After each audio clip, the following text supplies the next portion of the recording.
Thank you for your live coverage there. And now here at CBS 8, we've been covering the Rainbow and Fallbrook communities' efforts to leave the San Diego County Water Authority. Last month, the San Diego County Board of Supervisors voted on a bill that would make it harder for them to leave.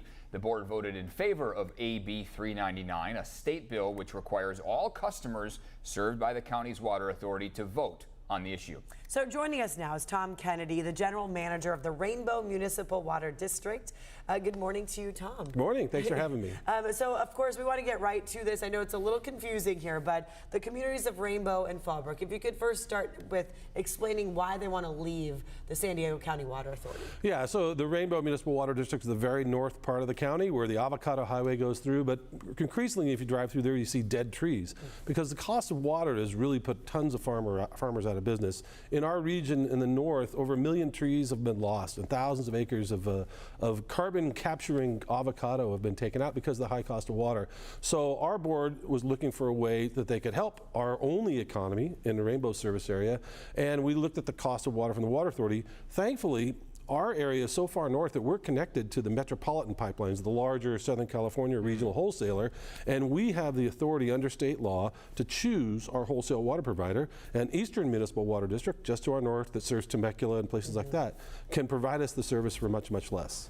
So there's this new bill, this AB 399, that's been proposed to try to prevent this from happening in the future, but that's not going to potentially impact the Fallbrook Rainbow plans? Yeah, when the City of San Diego and the Water Authority realized that LAFCO, the Local Agency Information Commission, was looking to approve our detachment, they rushed through this bill on an urgency basis, trying to get it through at the last minute. Matter of fact, the first time it was heard in the Senate was after LAFCO's vote. So they failed in that. There was a lot of opposition to that, so they couldn't get the 2/3 vote. So now it passed the other day.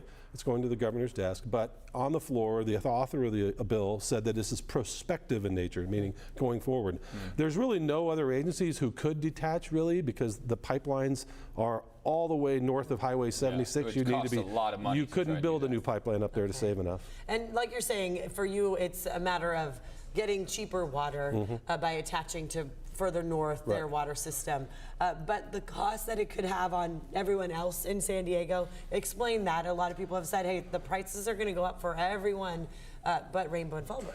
Yeah, well, the reality is that the total impact, as calculated by the PhD economist that LAFCO hired, is about 1.5% of the Water Authority's net revenue. We're required to pay a very large exit fee on our way out, make them whole for at least 5 years. So for at least 5 years, there'll be no impact to anyone. And during that time, the Water Authority needs to adjust its budget by 1.5% over 5 years to make that happen.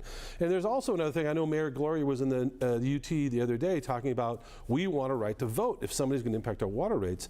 But during the same study, LAFCO looked at the Pure Water project that the city is working on now, and their calculation shows that the impact of pure water on everyone else in the county is 5 times the impact of detachment. And so it's a little disingenuous to cry foul when our little agency has one type of impact to other people, but you're about to make 5 times the impact on others. So, you know, we cry foul on that. The message to the ratepayers out there that are thinking, oh, my rate's going to go up now because Fallbrook and Rainbow are taking off from that.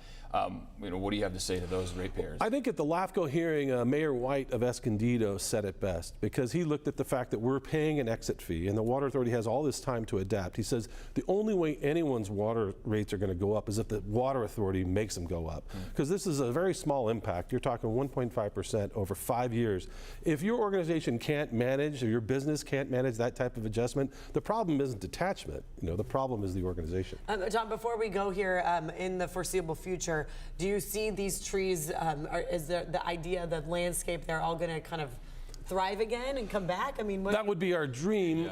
There's a lot of the challenges in the avocado space because of the imported fruit from Mexico. You know, NAFTA had a big impact as well. Labor costs are challenging, but water is the one we hear about the most and the only one we can control. You know, I can't control what our federal policies are on bringing fruit in from foreign countries, but when you do get avocados, make sure you're buying California avocados. That's right. Yeah. Supporting our farmers. All right, Tom Kennedy, thanks for coming in. Really appreciate it. Thank you. On Wednesday, we did reach out to the San Diego County Water Authority to get their response on all of this. They did not respond. We reached out again yesterday. We have still not heard back.